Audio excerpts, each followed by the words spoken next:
কিয়ামতের মাঠে কোনো নবী সুপারিশ করতে পারবেন না। কিসের সুপারিশ জানেন?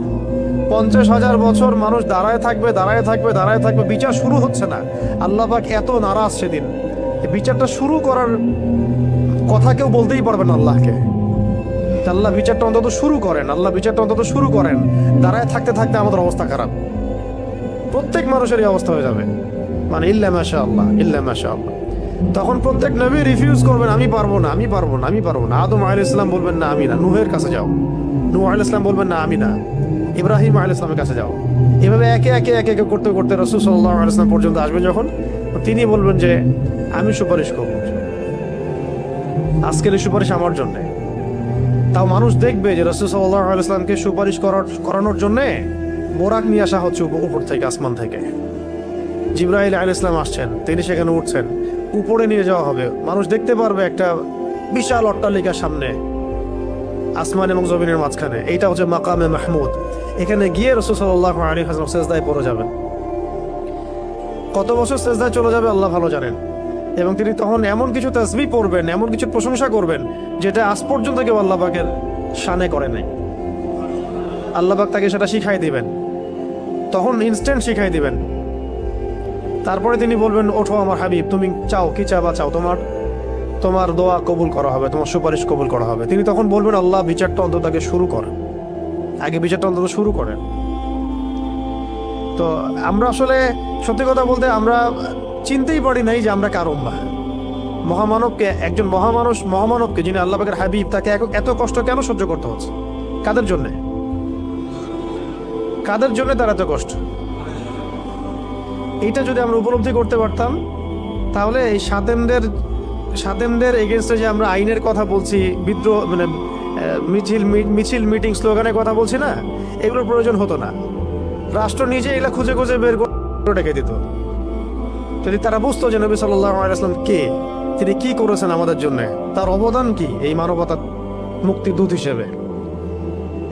এতটা নিমক হারাম মনে হয় উম্মাহ খুব কমই আছে আসলে বিশ্বের মধ্যে। আমরা যেটা করতেছি আর কি, আল্লাহ পাক মাফ করেন আমাদেরকে। কেন এত কষ্ট তাকে করতে হলো আমাদের জন্য? তিনি তো মাকামে মাহমুদে যাবেন, জান্নাতুল ফিরদাউসুল আ'লায় যাবেন। তিনি আল্লাহর হাবিব, তার আগেও কোনো গুনাহ নাই, পরেও কোনো গুনাহ নাই। কিয়ামতের মাঠে কোনো নবী সুপারিশ করতে পারবেন না, তিনি সুপারিশ করবেন। কিয়ামতের মাঠে কোনো নবী সুপারিশ করতে পারবেন না। কিসের সুপারিশ জানেন? 50,000 বছর মানুষ দাঁড়ায় থাকবে, দাঁড়ায় থাকবে, দাঁড়ায় থাকবে, বিচার শুরু হচ্ছে না।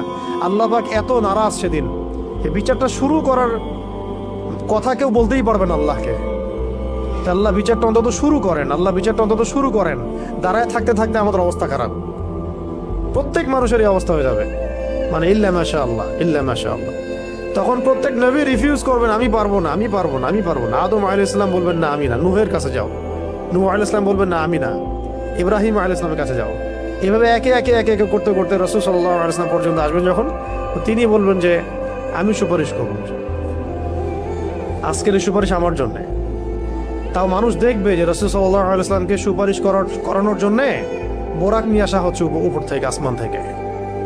জিবরাইল আলাইহিস সালাম আসছেন, তিনি সেখানে উঠছেন, উপরে নিয়ে যাওয়া হবে। মানুষ দেখতে পারবে একটা বিশাল অট্টালিকার সামনে, আসমান এবং জমিনের মাঝখানে। এইটা হচ্ছে মাকামে মাহমুদ। এখানে গিয়ে রাসূল সাল্লাল্লাহু আলাইহি ওয়াসাল্লাম সিজদায় পড়ে যাবেন।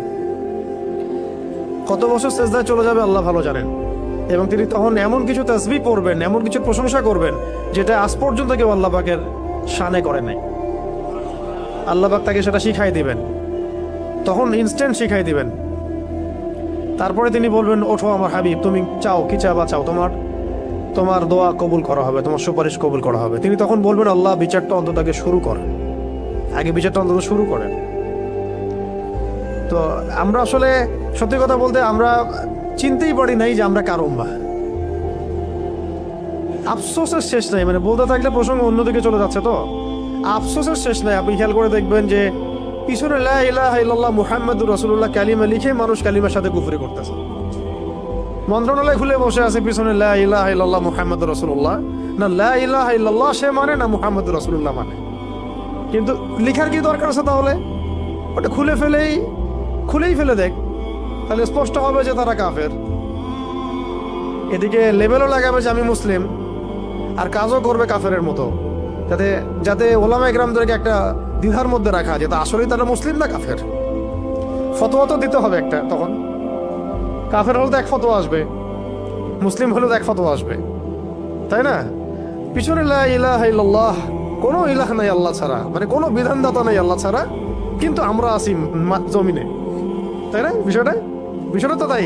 পিছনে লিখে রাখছে লা ইলাহা ইল্লাল্লাহ, কোনো ইলাহ নাই, কোনো উপাস্য নাই আল্লাহ ছাড়া। মন্ত্রণালয় সবগুলোতে ইলাহ আছে, আমরাই ইলাহ, বিধান আমরাই দিচ্ছি না। আউযুবিল্লাহি মিন যালিক।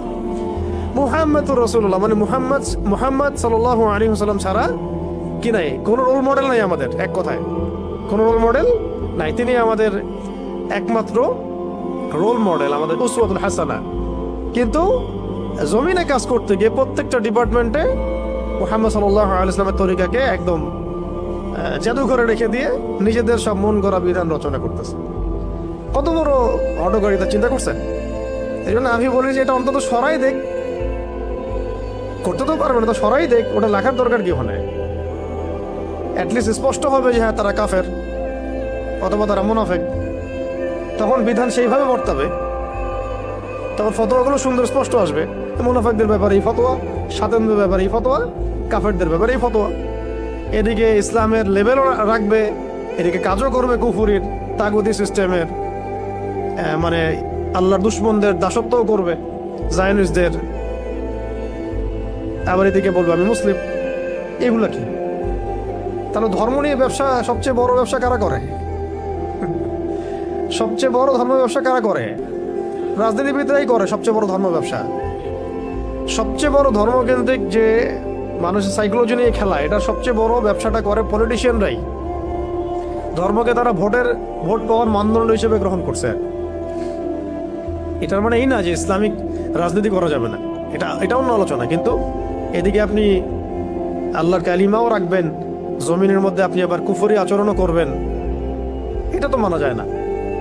হয় একদিকে আসেন, কালিমা রাখলে কালিমার বিধান বাস্তবায়ন করেন, আর না রাখলে ঠিক আছে বলেন যে আমরা লা ইলাহা ইল্লাল্লাহ মানি না, ধর্মের সাথে আমাদের কোনো সম্পর্ক নাই, তখন আমরা বলবো তারা কাফের। ফতোয়া স্টেট, কাফেরদের সাথে যা হবে তাই ফতোয়া। এই বিষয়গুলো আমাদেরকে খুব খুব পীড়া দেয়।